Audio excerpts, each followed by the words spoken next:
Welcome to another episode of the microprocessors course. In this episode, I will teach you the maximum mode 8086 system. In the previous video, we had covered the minimum mode 8086 system along with the timing diagrams. Now, we will concentrate on the maximum mode 8086 system, how the connections are going to be done here. Let them have a look at this block diagram. When we see this block diagram, we have ugly connections because I wrote all these things in a ugly manner. So don't panic and mess up with these drawings. I will clearly explain you how the things are going to be done here. This is the 8284 clock generator. This clock generator will provide clock pulse as well as the reset pulse and the ready pulse.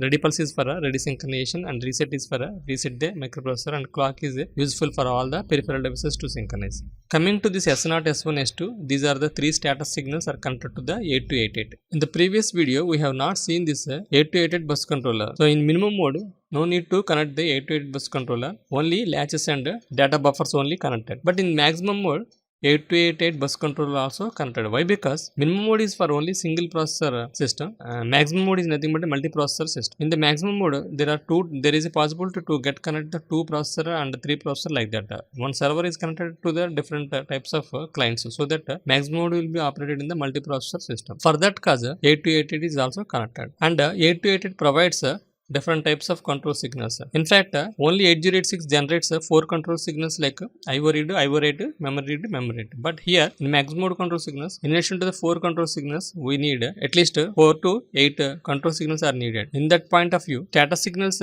connected to the decoder inside the 8288. In 8288, we have a decoder. The decoder will translate the signal into control signals like MRDC bar means that memory read, MWTC memory write, IO read, IO write, advanced IO write, and other control signals. Whenever the clock is driven by the 828, ALE pulse is generated by the 8288. This ALE is connected to the strobe signal of the 8288 latch, and output enable pin is grounded. Then at the same time, DEN bar is connected to the T of the 8286 transceiver. DT by R bar is connected to the T. So DEN is connected to the OE and DT by R connected to the T. When we connect like this, the data will be transferred with the help of ALE signal to the data through the data buffers and sent to the data bus. At the same time, address will be transferred via the latches to the address bus and placed on the address bus. So this is the basic connections we have seen before. Another point is that this EPROM is a even memory and this EPROM is a odd memory. This RAM is a even RAM and this RAM is a odd RAM and this is IO device. So we need to connect the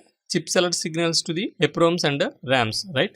So chip select signal is controlled via OR gate. One of the pulse coming out from the BHE bar is controlled to the OR gate and another pulse is a A0 signal. Why? Because why we are connecting like this means that to select the even memory or odd memory, we need to connect the OR gate ORed with the BHE bar or a A0 bar. So this is this OR gate is for that purpose. Another point is that all the data buffers are connected to the EPROM as well as the RAM and the IO devices. In EPROM, higher data byte will be transferred in even bank as well as in RAM also, and the odd bank of the EPROM will be lower byte of the address, and in RAM lower byte of the data D0 to D7 will be connected, and as well as in IO device D0 to D15 will be transferred to the data bus. So for a reading and writing operation, this IO device is connected to the IOR and IO read because this is IO device.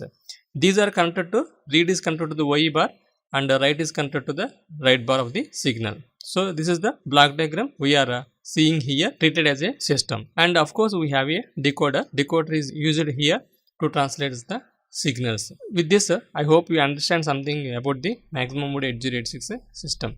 In the next class, we will discuss about the maximum mode timing diagram. If you like this video, please subscribe and don't forget to press the bell icon so that you will get notifications whenever we upload a new video. Thank you very much. See you again. Bye bye.